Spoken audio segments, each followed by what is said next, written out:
अस्सलाम वालेकुम नाज़रीन, प्रोग्राम खबर से खबर में नादिया मिर्ज़ा में खुशामदीद। 8 फरवरी को इलेक्शन होंगे, उसकी तारीख के हवाले से, इलेक्शन के इनकाद के हवाले से तो बेयकीनी के बादल छट गए हैं, लेकिन उसके बावजूद इलेक्शन साफ़ और शफाफ होंगे, ट्रांसपेरेंट होंगे, फ्री एंड फेयर जो इंग्लिश और उर्दू का फ़र्क है वो होंगे या नहीं होंगे, उस पर बहुत ज़्यादा सवालिया निशान हैं।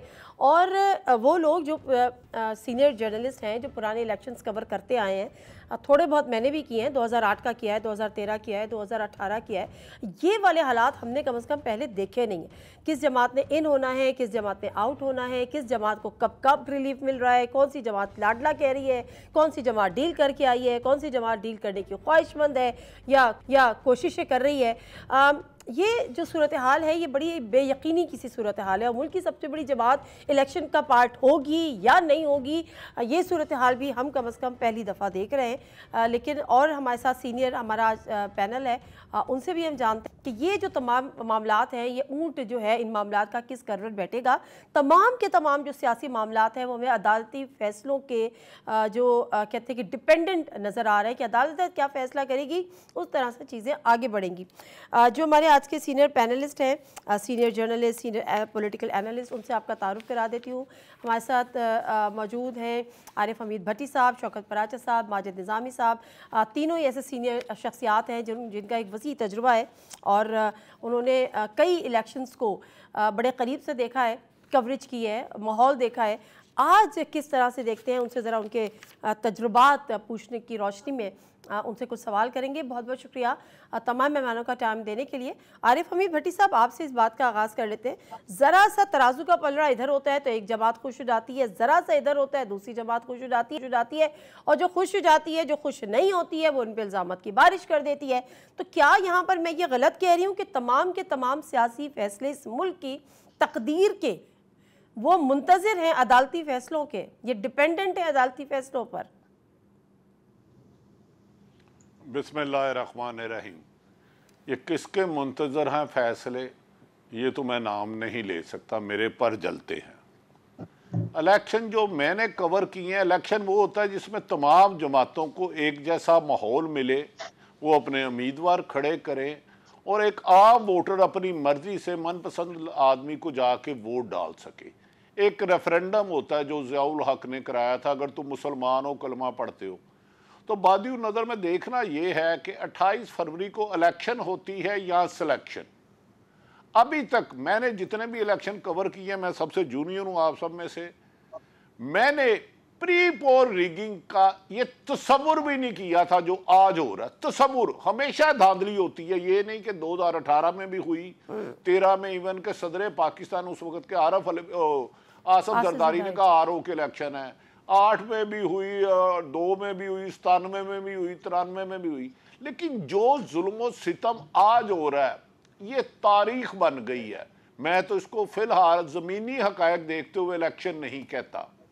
मेरी अपनी राय है अगर 18 फरवरी को इलेक्शन हुआ या तरीके 8 फरवरी सर, माजरत के साथ लेट मी करे 8 फरवरी मैं इल्फाज वापस ले लेता हूँ। पाशा साहब खाना खा रहे थे, मैं डर गया। वो गुजारिश है कि अगर मेरी नज़र में जो लंदन प्लान है उसके मुताबिक शर्त ही ये थी कि तरीके इंसाफ बल्ले के निशान समेत नहीं होगी। अगर 8 फरवरी को इलेक्शन होते हैं, अगर तरीके इंसाफ बल्ले के निशान समेत एज ए जमात हिस्सा लिया तो नवाज शरीफ लंदन चले जाएंगे। ये मेरी खबर है, मेरा कोई फैसला नहीं है, ना मैं थानेदार हूं ना मैं जज हूं। अगर जो कर रहे हैं, अगर उन्हें एज ए जमात हिस्सा लेने नहीं दिया गया, जैसे अभी तक नजर आ रहा है, कागजत छीनना, 80% क़यादत गिरफ्तार है या रूपोश है या मुल्क से भागी हुई है, वो तो और कागजात कल इस वक्त जब आएंगे तो आप देखेंगे कि जो उनके वुज़रा थे या एमएनए थे, उनमें 80% लोगों के कागजात मुस्तरद हो चुके होंगे। अभी ये कल आनी है लिस्ट, तो देखना है कि अल्लाह करे कि वो इलेक्शन हो जिसमें आम आदमी वोट डाल सके। लेकिन भट्टी साहब एक ज़मीनी सवाल कर लो, फिर आगे पैनलिस्ट की तरफ जाती हूँ। हमने देखा, सोशल मीडिया पे देखा, वैसे देखा कि जी कागजात छीन रहे हैं, फला कर रहे हैं, चीन के भाग रहे हैं, हुआ भी है। लेकिन उसके बावजूद मेरे ख्याल है 1085 सीट्स हैं ओवरऑल, अगर मैं गलत नहीं हूँ। उनके लिए सबसे ज़्यादा कागजात नामजदगी जमा भी पीटीआई के हुए, तो फिर ये मुआवजा कैसे हो गया? ये मौजा नहीं हुआ, इत्तेफाक हुआ। इनमें से बेशुमार उन्हें आज़ाद कागजात जमा कराए हैं। मैंने गुजारिश की है, ये मेरे पास सारे उनके MNA 2018 के PTA के इलेक्शन है गुजरा की, इनमें से कल कितने % बंदे होंगे रात को मैं खुद फोन करके आपको बता दूंगा। उन्होंने अब स्ट्रेटेजी ये बनाई थी कि PTA का आम वर्कर भी कागज जमा करा ले। 80% परवेज लाई साहब की फैमिली के साथ क्या हुआ इज लाइक, मैं आपको चंद नाम बड़े बता देता हूं कि जो इलेक्शन में नहीं है। मुराद सईद इज लाइक नहीं है इलेक्शन में, उसके बाद हमाद अजहर नहीं है, उसके बाद वो डोगर साहब नहीं है, सदाकत अब्बासी नहीं है, फरूख हबीब नहीं है, और इस तरह लातादाद नहीं है। मतलब 80-90% नहीं होंगे। में जाने के बावजूद उन्होंने कराया नहीं है। ये तो कल आपके सामने फरिश्त आएगी, ठीक है, बिल्कुल तो ठीक है, मैं बिल्कुल गुजारिश कर लूंगा, दोनों पैनलिस्ट भी साथ ही हैं। बिल्कुल ठीक है, बिल्कुल ठीक है। मैं पराचा साहब आपकी तरफ बढ़ती हूँ। मैं तो हमेशा से कहती हूँ पराचा साहब आप तो इंसाइक्लोपीडिया चलता फिरता इलेक्शंस के हवाले से, ये हालात पहले देखे थे? बहुत शुक्रिया। ये डिपेंड कर रहा है कि आप किस एंगल से हालात देख रहे हैं। हमारे सामने ही हीरे चुन चुन के JIT बनी थी, हमारे सामने ही व्हाट्सएप पे वो काम हुआ था, हमारे सामने ही, ये अभी कल की बात है ना, 2-4 साल कितनी दूर है। मैं आपको 90 का इलेक्शन याद करवा दूं, मैं आपको 2002 का इलेक्शन याद करवा दूं, तो जो अभी आज पिक्चर बनाई जा रही है, शायद उस वक्त ना पिक्चर बनाने वाले दूसरी साइड पे थे, इसलिए वो याद नहीं रहता। मसलन वो मॉनिटरिंग जज भी बनाया गया, वो भी एक अजीब सा, मुल्क में पहली बार ऐसा हुआ था कि सजा देनी है, चुन चुन के हीरे लगाने हैं और फिर भी कुछ नहीं मिलना, तो फिर पनामा की बजाय अकामा पे सजा दे देनी है। फिर जो जुल्म सितम की आज दास्तान सुनाई जा रही है, काश वो जब फरियाल तालपुर को चांद रात को रात 12 बजे अस्पताल से उठा के ले गए थे, तो उस वक्त भी शायद हम तो बात कर रहे थे कि ये अच्छा नहीं कर रहे, हम तो आज भी बात कर रहे हैं कि अच्छा नहीं हो रहा। ये बात सही है कि इलेक्शन का मतलब ही यही होता है कि लोगों को वोट देने का हक है, लोगों का वोट जो जिसके खाते में दें वही गिना जाए। तो क्या 2002 में गिना गया था? यानी पीपल्स पार्टी और नून लीग की तो ज्यादा मेजॉरिटी थी, वोट ज्यादा कास्ट हुए थे, लेकिन फिर आदम तारिक मरहूम को कहाँ से बुलाया गया? जनाब इमरान खान ने अपना वोट किसको दिया? एक ही सीट थी। जनाब ताहिर अल कादरी साहब ने वोट किसको दिया? ये सिर्फ आज सिंगल आउट, ये गलत है। मैं नहीं कह रहा कि सही है, मैं बिल्कुल नहीं कह रहा। आज जो इस्लामाबाद हाई कोर्ट ने जो रिमार्क्स दिए, बिल्कुल दुरुस्त रिमार्क्स हैं। यानी अगर नवाज शरीफ जब फैसले करते थे तो वो भी नाअहल थे, PTI उन पे तनकीद किया करती थी। हम उस वक्त भी कहते थे कि जो पार्टी हेड है मियाँ साहब के बगैर कौन फैसले करेगा। और आज जब अदालत ने, इस्लामाबाद हाई कोर्ट की बात कर रहा हूँ, मौजूदा चेयरमैन PTI गौर खान को सबका बानी चेयरमैन PTI इमरान खान से मुलाकात की दावत इजाज़त दी, तो अच्छा किया। क्योंकि ये अजीब है ना कि वो पार्टी बनाने वाले हैं, आज वो अगर किसी वजह से, कुछ केसेस की वजह से जेल में है या वो नाअहल हैं इलेक्शन लड़ने के लिए, तो दैट नेवर मीन्स के उनकी पार्टी का इन्फ्लुएंस खत्म हो गया। हम कल भी गलत कहते थे, हम आज लेकिन पराचा साहब बिल्कुल सही कह रहे हैं, आप बिल्कुल दुरुस्त फरमा रहे हैं कि ये बड़ा अजीब है। लेकिन ये बात उससे कहीं ज्यादा अजीब नहीं है कि एक एडवोकेट जनरल और एक अटॉर्नी जनरल निगरान हुकूमत का, इंटरिम सेटअप का, वो इसकी मुखालफत कर रहे हैं। मैं तो बता रहा हूं कि अदालत के रिमार्क्स दुरुस्त थे, मैं आपसे यही तो बात कर रहा हूं। लेकिन 2018 में जो कुछ हुआ, उससे पहले फौज पर हमले नहीं हुए थे। वो 9 मई नहीं हुआ था फौज पे, ना वो 79 के बाद हुआ जब भुट्टो को शहीद किया गया, फांसी दी गई, ना वो 2017-18 को जब मियां नवाज शरीफ को हटाया गया था। ये 9 मई में जो किरदार हैं वो मफरूर हैं, वो सामने तो आए जिनके पेपर जमा नहीं हुए। अली मोहम्मद खान साहब का तो मसला नहीं है, अगर ज्यादती हुई है किसी के साथ तो भाई मैं कंडोन नहीं करूंगा, मैं जस्टिफाई नहीं करूंगा। बिल्कुल ठीक है, लेकिन नहीं, बिल्कुल नहीं करेंगे। मैं तो सिर्फ एक कंपैरिजन चाह रही थी। मैं माजिद निज़ामी साहब की तरफ बढ़ती हूँ। माजिद निज़ामी साहब आपकी ट्वीट्स देख के, और वैसे भी आपको पढ़ते हैं तो तारीख से आपकी वाकफियत तो हमारे लिए भी एक जिसको कहना चाहिए कि एक एग्जाम्पल है। कहा यह जाता है कि 1970 के इलेक्शंस हुए, वाहिद इलेक्शंस हुए जो कंपैरेटिवली साफ और शफाफ हुए और उसके नतीजे में मुल्क टूट गया। लेकिन क्या ये बात दुरुस्त है? और उसके बाद के होने वाले इलेक्शंस और अब होने जाने वाले इलेक्शंस, ये ट्रांसपेरेंसी, ये फ्री एंड फेयर किस पे जाके बेहतर सूट करते हैं? जी बहुत शुक्रिया। मेरे ख्याल में जब हम इलेक्शन की बात करते हैं तो हमें सियासी जमातों की बजाय कुछ असूलों को सामने रखना चाहिए। हमारी सियासी जमातों का और हमारे माशरे का एक अलमिया ये है कि यहाँ पर पोलराइजेशन और तकसीम इतनी बढ़ चुकी है, नफरत इतनी ज़्यादा हो चुकी है कि हम सिलेक्टिव क्रिटिसिज्म पे जाते हैं और सिलेक्टिव तारीफ पे जाते हैं। मैं समझता हूँ कि हमें अपने जो उसूल हैं जो आईने पाकिस्तान ने दिए हैं, जो डिफाइंड हैं, उनको मायार बनाते हुए चीज़ों को देखना चाहिए और फिर गेज करना चाहिए कि किसके साथ ज्यादती हो रही है और किसके साथ इंसाफ हो रहा है। और जहाँ तक मामला है इलेक्शंस का, तो ये बात दुरुस्त है कि 1970 के इंतखाबात के हवाले से जो ऑब्जर्वेशंस दी जाती हैं या ख्यालात का इजहार किया जाता है कि उसके अंदर शफाफियत जो है वो खासी ज़्यादा थी, और उसके बाद जब सियासी मामलात हल नहीं हुए तो मामला शिद्दत इख्तियार कर गया। लेकिन मैं नहीं समझता कि उसका इल्ज़ाम हम इलेक्शन या उसके कंडक्ट को दे सकते हैं। इलेक्शन साफ व शफाफ करवाना बहरहाल रियासती इदारों की जिम्मेदारी होती है। उसके बाद के नताइज को संभालना सियासतदानों की दानिश का एक काम है। तो अभी जो इस वक्त के इलेक्शन है उस पर भी मेरा बड़ा वाज़ेह मौक़िफ़ यही है कि ये सब बातें होने के बावजूद कि 13 में क्या हुआ, 18 में क्या हुआ, हमें अपने असूलों और मायार के साथ जुड़े रहना चाहिए और डेफिनेटली हमें उसी के ऊपर ही चीज़ों को गेज करना चाहिए। सियासी जमातों का मसला ये है कि जब वो हुकूमत में आ रहे होते हैं, उनको चांसेस नज़र आ रहे होते हैं हुकूमत में आने के, उनकी फ़ज़ा बन रही होती है, तो वो इन उसूलों को थोड़ा सा भूल जाते हैं। उनके मुखालफीन पे, सियासी हरीफों पे अगर कोई तनकीद हो रही है, मुकदमेबाजी है, सियासी मुश्किल है, तो वो उसके लिए खुश होते हैं।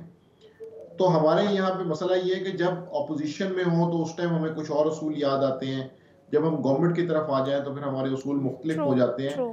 तो हमें ये याद दहानी करवाते रहना चाहिए। नज़ीन, बात का सिलसिला यहीं से आगे बढ़ाएंगे, लेकिन एक मुख्तसर ब्रेक, वापस आते हैं। प्रोग्राम में एक दफ़ा फिर आपको खुशामदीद।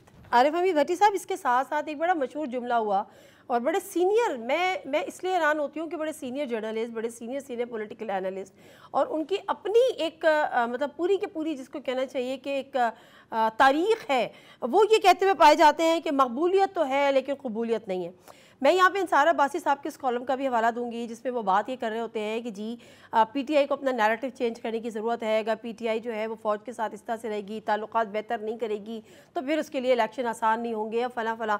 सर, ये एक सर्कस है, हम हर इलेक्शन में यही सुनते हैं और फिर जब हुकूमतें आ जाती हैं तो बनती किसी की नहीं है। लेकिन वाकई ये जो मकबूलियत है लेकिन कबूलियत नहीं है, ये वाली बात दुरुस्त है पीटीआई के लिए? 2000% मैं निज़ामी साहब के साथ पहले बड़ी अच्छी और बैलेंस गुफ्तगू की उन्होंने। देखें, बदकिस्मती ये है कि मैंने मान लिया 2002 में इलेक्शन रिग हुए, लेकिन वो मार्शाल्लाह था, डिक्टेटर था, मुशर्रफ था। हाँ, 2013 में 18 में जो इलेक्शन धांधली थे ये भी मान ली। उसके बाद 16 महीने इनकी हुकूमत आई, उस पर इंडिपेंडेंट कमीशन बना रहे थे, जिसने धांधली की उसे उल्टा लटका देते। लेकिन उसी असम्बली में जिसे खलाई मलूक ने इलेक्शन कराया था, जिसे 2 बार जर्नलों पे इल्ज़ाम लगाते थे, 2022 में उसी असम्बली के खुद वज़ीर आज़म बन गए। ये कौन सी चोरी है कि दूसरा करे तो हराम, मैं करूं तो हाथ काट दो? ओ भाई, ये कौन से निज़ाम में लिखा है? 2018 का इलेक्शन धांधली थी तो भाई 16 महीने हुकूमत मिली थी, लटका दिए। और मुझे ये नादिया आज लिस्ट भेजिएगा जो मोहतरम मुस्लिम लीग नून के 13 में कैंडिडेट थे, कितने कैंडिडेट थे जिन्हें 18 में हिस्सा नहीं लेने दिया गया। लाहौर में 40,000 सिर्फ छापे पड़े। मुझे ये हिस्ट्री, मैं ये नहीं कहता माजी में धांधली नहीं हुई, कल भी हुई थी तो गलत थी, उनको भी सजाएं होनी चाहिए, आज भी हुआ तो गलत है। 2 गलत काम एक ठीक नहीं हो सकते।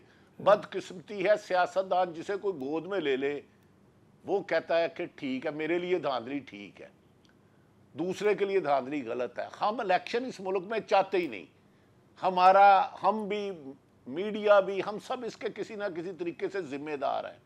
हम कहते हैं फलां सियासी जमात ठीक है फलां नहीं, ये गलत काम है, नून लीग के लिए भी गलत है, पीपल्स पार्टी के लिए भी गलत है, तरीके इंसाफ के लिए भी गलत है। और भाई 18 के गलत थे तो उसी असम्बली में वज़ीर आज़म आम खाने के लिए बने आप। वो तो असम्बली खिलाई ने इलेक्शन कराई थी, उसमें तो धांधली हुई थी, उसमें तो सिलेक्टेड थे, उसमें तो आपका इमरान खान से मुकाबले नहीं था, उसको लाने वाले से था। फिर उसी को लाने वाले की असम्बली में आप कैसे हो गए, उसको आपने एक्सटेंशन कैसे दे दी? खुदा का खौफ करो यार। आज जो जुल्म हो रहा है 18 में हुआ, उनकी सजा उतनी होनी चाहिए जितनी 2 में या पहले कभी भी। लेकिन कब तक एक गलती को दोहरा के दूसरी गलती करते रहोगे इस्लाह करने की बजाय?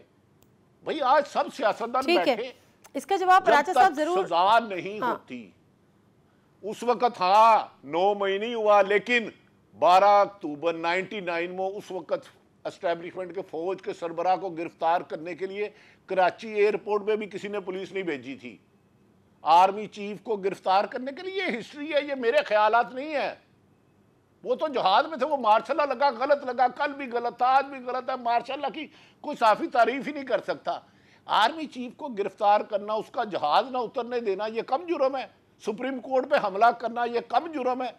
हाँ 9 मई वाला उतना ही जुर्म है जितने सारे जुर्म है। लेकिन खुदा के वास्ते लुटेरा अपनी मर्जी का ना रखे, गलत काम गलत है।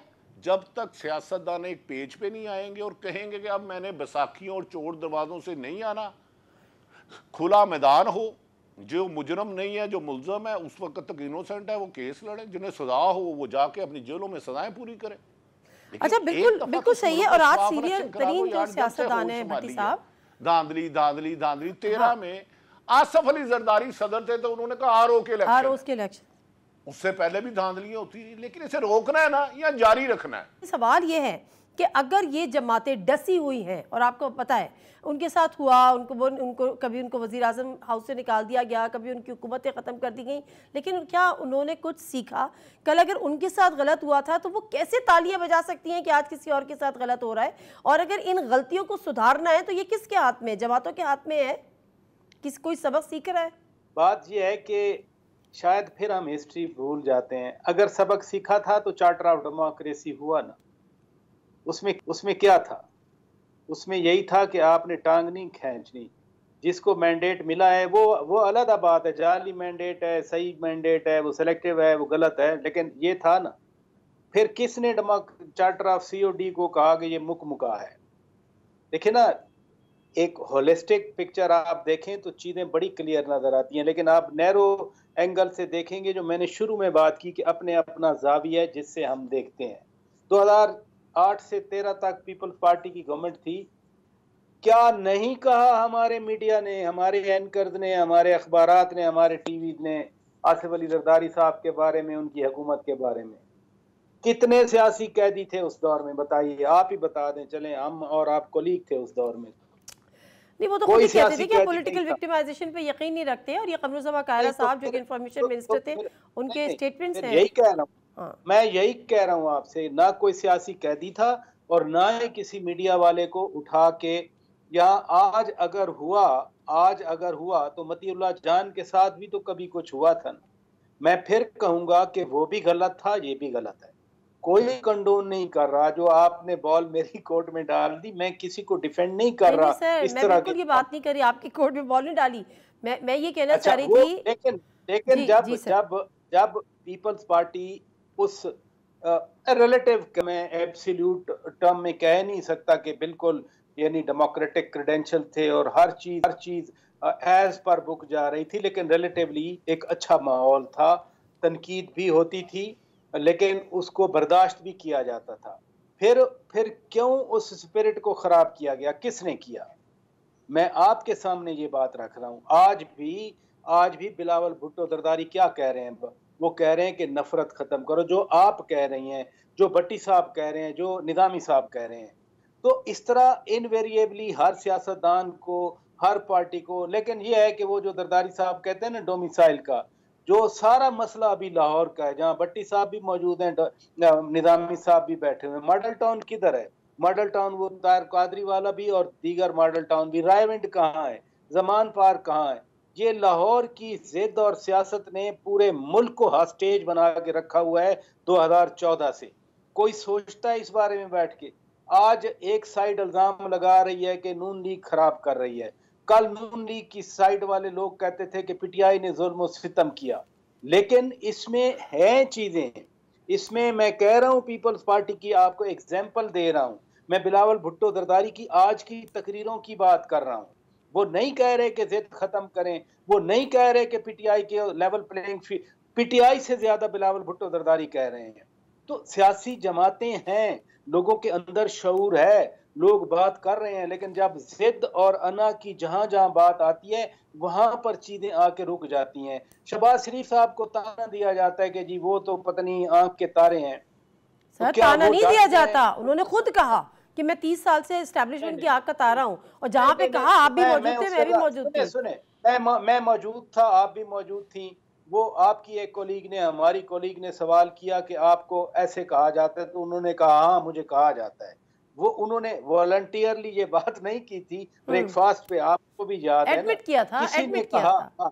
नहीं एडमिट करना, फिर वो तो तंज में एडमिट कर रहे थे। बहरहाल इस बात को छोड़े, मैं तो जो आर्गुमेंट बना रहा हूँ कि एक आदमी अगर टसल नहीं लेता, टकराव नहीं लेता, वो किसी तरह से कहता है कि थोड़ा सा आगे चले मुल्क की खातिर, तो उस पे तो हम लोग खुद ताना मारने लग जाते हैं। लिहाजा सबको सोचना है। ठीक है, बिल्कुल ठीक है। आप बिलावल भुट्टो जरदारी साहब की एग्जांपल दे रहे हैं, मैं आपके साथ हूँ इस बात पे।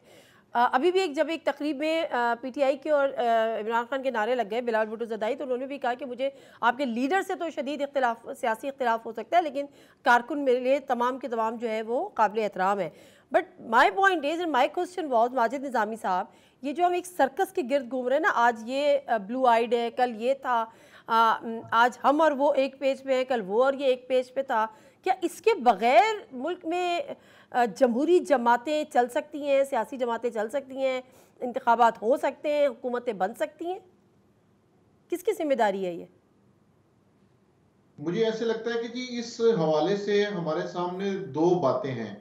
पहली बात तो ये है कि जिस पे मैंने पहले भी आपसे तबादला ख्याल किया कि एक है उसूली मामला कि हमारे मायार क्या होने चाहिए और उसूल क्या होना चाहिए। लेकिन अगर हम प्रैक्टिकली देखते हैं तो मैं नहीं समझता कि आने वाले कुछ सालों में ये चीज़ें कुछ बेहतर हो सकेंगी।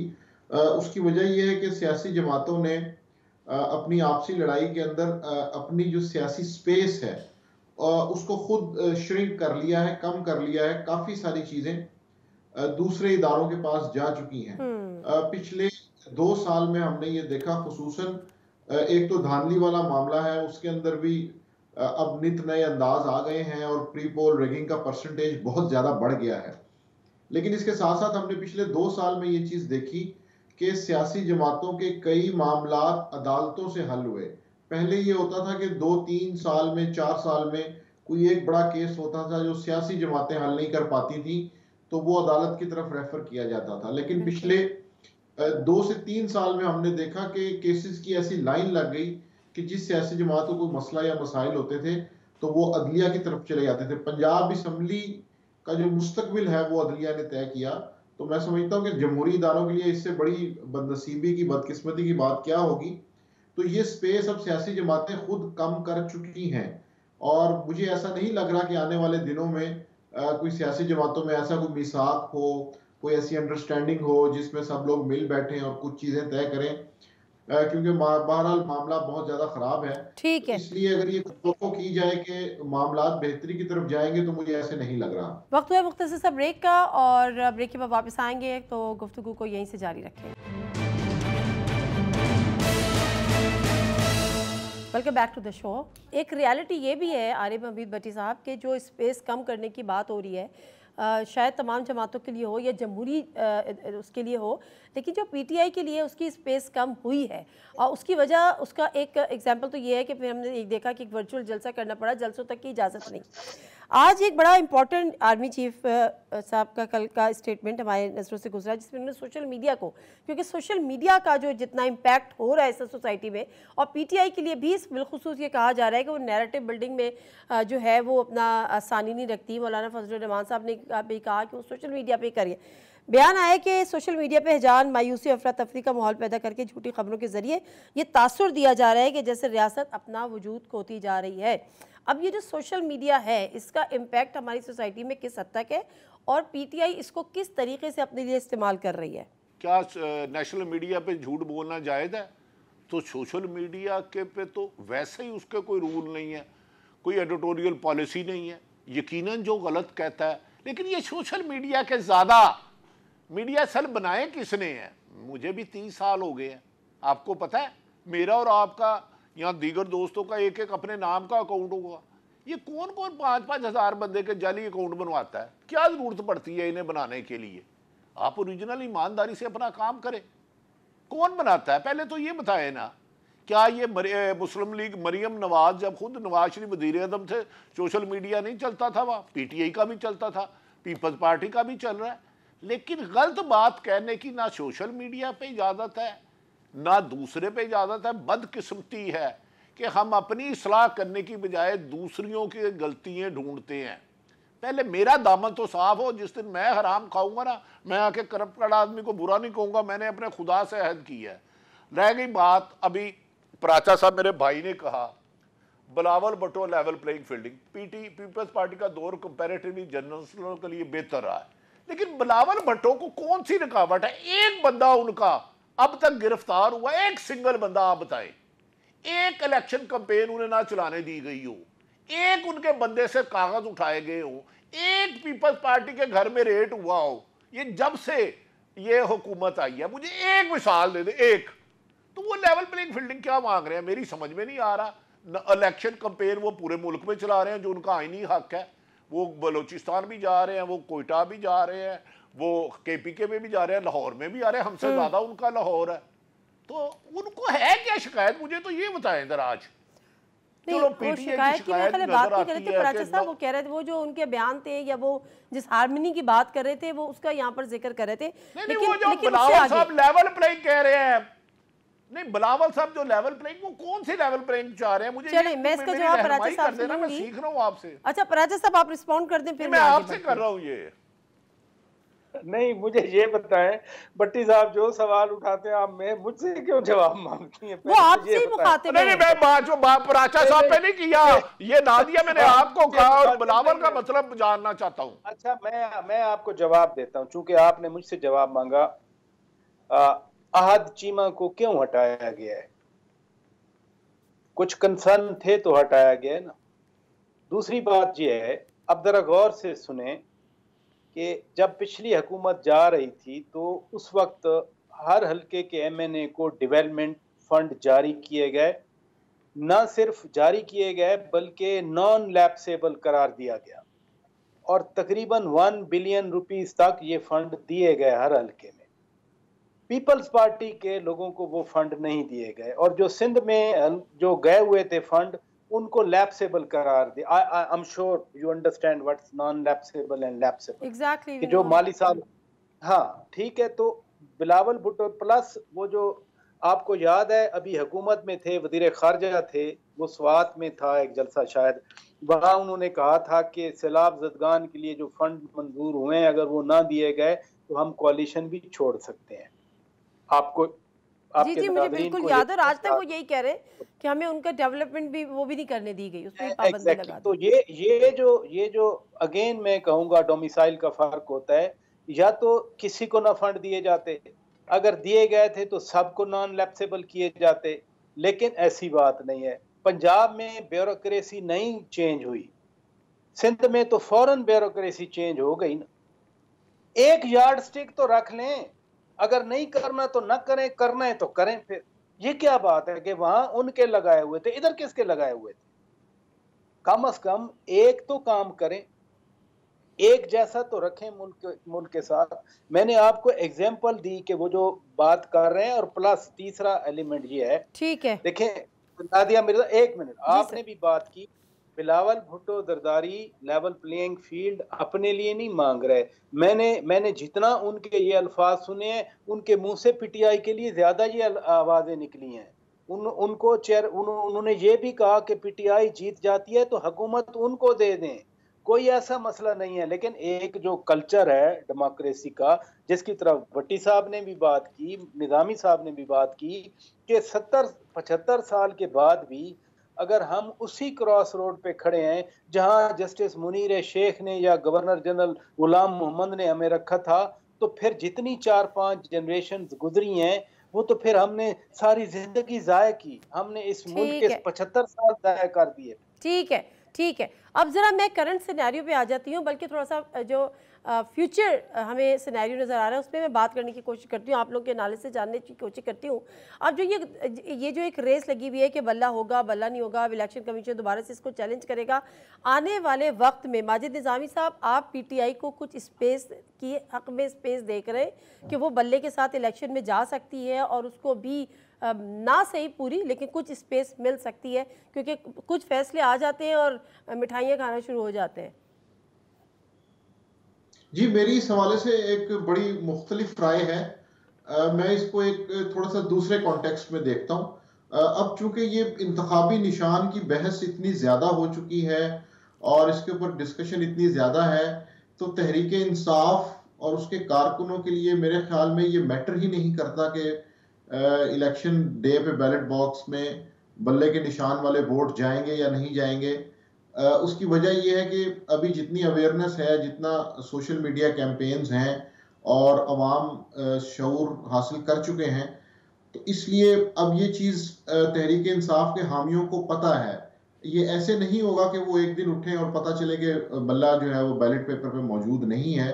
तो मेरे ख्याल में तहरीक इंसाफ इस चीज़ के लिए जहनी तौर पे तैयार हो चुकी है और मैं इसके ऊपर मुख्तसरन मिसाल देता हूँ मुस्लिम लीग नून की भी और पीपल्स पार्टी की भी, 88 की और 93 की। 93 में उस टाइम तो कोई मीडिया की इतनी अवेयरनेस या इंफॉर्मेशन का जो फ्लड है वो नहीं था।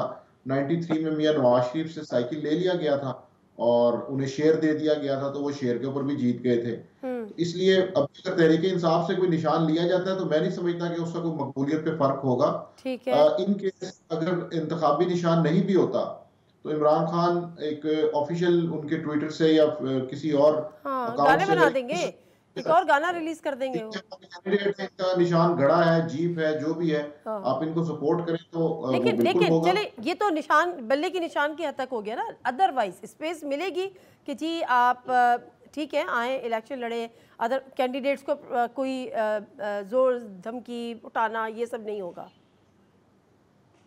मुझे ऐसे लग रहा है कि खौफ की फिजा बदस्तूर कायम रखी जाएगी और उसके अंदर तहरीक इंसाफ को परफॉर्म करना होगा। मुझे नहीं लगता कि उनके लिए कोई बहुत ज़्यादा आसानी पैदा होगी, क्योंकि खसूसन पंजाब में हमने देखा कि निगरान हुकूमत बिल्कुल जानिबदाराना किरदार अदा कर रही है और वो बिल्कुल यहाँ पर तहरीक इंसाफ के खसूसी तौर पे मुश्किलात खड़े कर रहे हैं। ठीक है, तो मुझे लगता है कि तहरीक इंसाफ को खौफ की फिजा में ही इलेक्शन लड़ना पड़ेगा। बस एक और ब्रेक, वापस आते हैं प्रोग्राम में। एक दफ़ा फिर आपको खुशामदीद। भट्टी साहब, प्रोग्राम के बिल्कुल शुरू में आपने बड़ी एक इम्पॉर्टेंट बात की, वो आपकी खबर थी या जो भी ज़ाहिर है, आपने कहा कि अगर बल्ले का निशान पीटीआई को वापस मिल गया तो नवाज शरीफ साहब मुल्क से चले जाएंगे। ये क्या बात हुई? मैं अब भी कह रहा हूँ, देखिए मैं आज वक्त मेरे पास गैप का इल्म नहीं है। जर्नलिस्ट एक खबर देता है इंफॉर्मेशन बुनियाद पर, वो इस हिस्सा है उनके वापस आने का। मरीम नवाज साहबा ने खुद कहा था पहले इमरान खान गिरफ्तार होगा, उसको नहल होगी, उसकी जमात को बैन किया जाएगा, नवाज शरीफ साहब जब आएंगे सिक्योरिटी रिस्क होगा, ये गारंटी होगी। वो एज इट हो रहा, उसी लंदन प्लान की एक ये शिक है। मैं एक गुजारिश कर रहा हूँ, बल्ले का निशान अहम है। आप ये मैं निज़ामी साहब की राय मुझसे ज़्यादा मोतबर है। देखिए अब इनकी जो प्लानिंग है, एक तो इलेक्शन पीटीआई पे और कहर नजर होगा, और ज़्यादा सख्ती होगी और ज़्यादा होगी।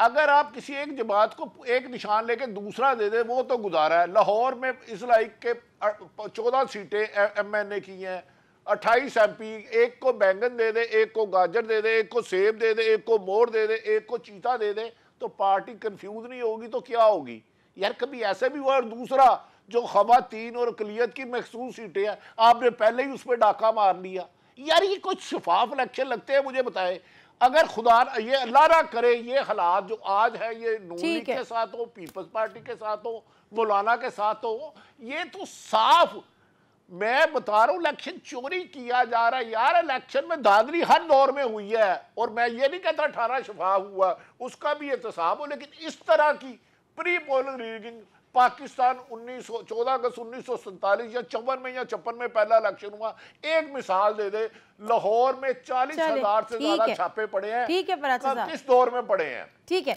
अच्छा सॉरी आरिफ हमीद भट्टी साहब, पराचा साहब अब मुझे एक और बात बताएगा। नून लीग आई और ये कहा गया कि नवाज शरीफ साहब वापस आएंगे तो फिर हर तरह शेर ही शेर होगा और हमें कोई ख़तरा नहीं है, इमरान खान ख़त्म शो वगैरह वगैरह। क्या ज़रूरत पड़ रही है बारहा सीट एडजस्टमेंट की, चाहे वो जमीयत उलमा इस्लाम हो, चाहे वो MQM हो, चाहे वो IPP हो, क्यों अभी से सीट एडजस्टमेंट की तरफ देखा जा रहा है? क्या पोजीशन आप देख रहे हैं PMLN की पंजाब में? पंजाब में तो सीट एडजस्टमेंट की बात नहीं हो रही। पंजाब में सिर्फ IPP के साथ उनकी सीट एडजस्टमेंट के बारे में बातचीत चल रही है। बेसिकली MKM, JUI, GDA ये तो सिंध पे नज़र जमा के बैठे हुए हैं कि पीपल्स पार्टी को डिसलॉज किया जाए। पख्तूनख्वा में ANP, JUI और पीपल्स पार्टी के दरमियान बातचीत चल रही है। इलेक्शन है, सियासी जमात की हर एक की अपनी स्ट्रेटजी होती है। मेरा ख्याल है कि मियाँ साहब जो ये बाकी लोगों को रीच आउट कर रहे हैं, मेरे नज़दीक ये इलेक्शन प्री इलेक्शन कम और पोस्ट इलेक्शन अरेंजमेंट ज़्यादा लग रहा है मुझे, कि एक हुकूमत बनाई जाए इलेक्शन के बाद जिसमें कम अज़ कम वो स्ट्रॉन्ग गवर्नमेंट हो, वो लूली लंगड़ी गवर्नमेंट ना हो, क्योंकि फिर मुल्क को आगे लेके चलना है। और वो ऐसी भी गवर्नमेंट ना हो कि जिसको रोज़ाना ये अड्डा प्लाट बंद कर दें, ये माल रोड बंद कर दें, ये लियाकत बाग बंद कर दें, ये डी चौक बंद कर दें। कम अज़ कम जो है वो डी चौक बंद करें और फिर प्रेसिडेंट शी जिनपिंग का दौरा कैंसिल हो जाए। ऐसे हालात ना हो। पार्लियामेंट के अंदर सियासी तौर पर अपोजिशन अपना किरदार अदा करे जो डेमोक्रेसी के आइडियल्स हैं, लेकिन हर सियासी बात की अपनी पॉलिसी है। दूसरी एक छोटी सी बात, जो मियाँ साहब का आना था, देखे ना, मियाँ साहब के आने के बाद अब वो जितने रेफरेंसेस थे उनसे तो बरी हो गए। ये तो सबसे बड़ी मेरे नज़दीक उनकी कामयाबी है। और अब जब वो अपने बंदे प्लेस कर लेंगे उसके बाद जाहिर है जलसे जुलूस होंगे, जितना टाइम भी बच जाएगा। फिलहाल तो जलसे जुलूस सिर्फ पीपल्स पार्टी कर रही है। ठीक है माजिद निज़ामी साहब, आखिरी सवाल आपसे ये कि क्या आप पोजीशन देख रहे हैं इस सब PMLN की पंजाब की, और पंजाब का जो वोट बैंक है वो किस तरह उसका झुकाव ज़्यादा है? जी, अभी तक की सियासी सूरत हाल में मुझे लगता है कि मुस्लिम लीग नून को सख्त मेहनत की ज़रूरत है। ये बात दुरुस्त है कि पंजाब की फ़ज़ा में ये बात है कि मुस्लिम लीग नून आइंदा हुकूमत बना रही है। पंजाब के कई नोटेबल इलेक्टेबल्स जो हैं उन्होंने मुस्लिम लीग नून को ज्वाइन किया है। यहाँ तक कि कुछ लोग तो तहरीके इस्तेहकाम पाकिस्तान पार्टी में थे, वो वहाँ से छोड़ के मुस्लिम लीग नून में आ गए। तो इलेक्टेबल्स के अंदर भी ये फिजा मौजूद है, लेकिन इसके बावजूद मुझे लगता है कि मुस्लिम लीग नून को डेफिनेटली काफ़ी मेहनत करनी पड़ेगी। उसकी वजह यह है कि जो तहरीके इंसाफ का एक खामोश खतरा है वो बहरहाल मौजूद है, वो अभी तक नहीं टला। लेकिन इसकी वजह क्या हुई? पंजाब में जो हमने 3.5 साल PTI की हुकूमत देखी, ये शायद 3.5 से थोड़ा ज़्यादा कर लें बाद में भी, तो उस्मान बुज़दार वज़ीर आला बहैसियत वज़ीर आला वो क्या थे? आप मुझसे कहीं बेहतर पंजाब में बैठे हुए आप जानते हैं कि उनकी परफॉर्मेंस क्या थी, उस पर कितने सवाल जवाब। तो फिर क्या वजह है कि PTI का वोट बैंक आज भी इंटैक्ट है PTI के साथ? परफॉर्मेंस बेस्ड क्यों नहीं डिसीजन है? ये बड़ी दिलचस्प बात है जी। मेरे ख्याल में हम उस्मान बुज़दार साहब के जाने के बाद 2 साल में 2.5 साल में हालात इतने ज़्यादा बदल चुके हैं कि शायद अब उस्मान बुज़दार साहब की परफॉर्मेंस पे कोई तबसरा करना भी नहीं चाहता, और वो एक इररेलेवेंट चीज़ हो गई है। तो पिछले 2-2.5 साल की सियासी हालात इतनी तेज़ी से तब्दील हुए हैं कि मैं ये समझ रहा हूँ कि पंजाब में उस्मान बुज़दार की परफॉर्मेंस इररेलेवेंट हो चुकी है। ओके आप इससे एग्री करते हैं आरिफ हमीद भट्टी साहब? और इसके साथ से मुख्तसर बात ये कि पंजाब में आप क्या देख रहे हैं, अगर ये इन्हीं हालात में हम इलेक्शन की तरफ जाते हैं, इन्हीं खौफ वाले माहौल में, इसी चीज़ों में जिसका आप जिक्र कर रहे थे, तो फिर पोजीशन क्या बनती है पीटीआई और पीएमएलएन की? फिर मैं अर्ज कर रहा हूँ, अगर पीटीआई को एज ए जमात इलेक्शन हिस्सा लेने दिया गया तो 60 से 70% सीटें ले जाएगी। अगर ये से पकड़ दकड़ रही, उनको ना किया, मेरी नज़र में तो गली मोहल्ले की भी फरिश्तें बन चुकी हैं। डिपेंड करता है कि इलेक्शन होगा साफ शफाफ होगा या उनको बंद कमरे में रख के इलेक्शन कराया जाएगा। डिपेंड ये करता है कि इलेक्शन ना करा मैंने सीधा वज़ीर आज़म बना, ये पॉलिसी चलती है। जब तक वो हो गए, अब तक के हालात, पीटीआई को इलेक्शन कैंपेन की इजाज़त नहीं। पीटीआई का एक लीडर मुझे बता दे, शफकत महमूद तो वैसे ही और जगह सेट है, एक लीडर लाहौर में अपने घर रह सकता हो? एक लीडर बताए, सिर्फ एक लीडर। पराचा साहब, वन लाइन लास्ट। ये इलेक्शन बड़ी बदकिस्मती है। मैं फिर पराचा साहब से पूछूंगी तो पराचा साहब नाराज होंगे कि फिर मैंने बॉल उनके कोर्ट में डाल दी। लेकिन नहीं, पराचा साहब भाई हैं, लेकिन मेरी नादिया ख्वाहिश है कि साफ शफाफ इलेक्शन हो, चाहे जोन सी मर्जी जमात जीते। ये धांधली का चैप्टर अब बंद हो जाना चाहिए, जोन सी मर्जी जमात जीते। ठीक है, बिल्कुल ठीक है। वन लाइनर पराचा साहब।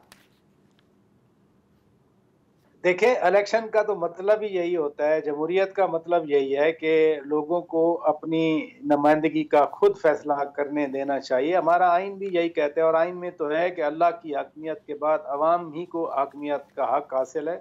हाँ। यही बात तो हम कहते हैं कि इलेक्शन हो। सर कहते तो है, करते नहीं है। ट्रांसपेरेंट नहीं, देखे ना, ये हमें खुद ही करना है ना। एक बात जाते जाते मैं कह दूं, आप जितने बॉटल नेक्स लगा लें, जब तक ये कौम इधर से कौम इधर से तैयार नहीं होगी ना शफाफ इलेक्शन के लिए, शफाफ इलेक्शन नहीं हो सकता।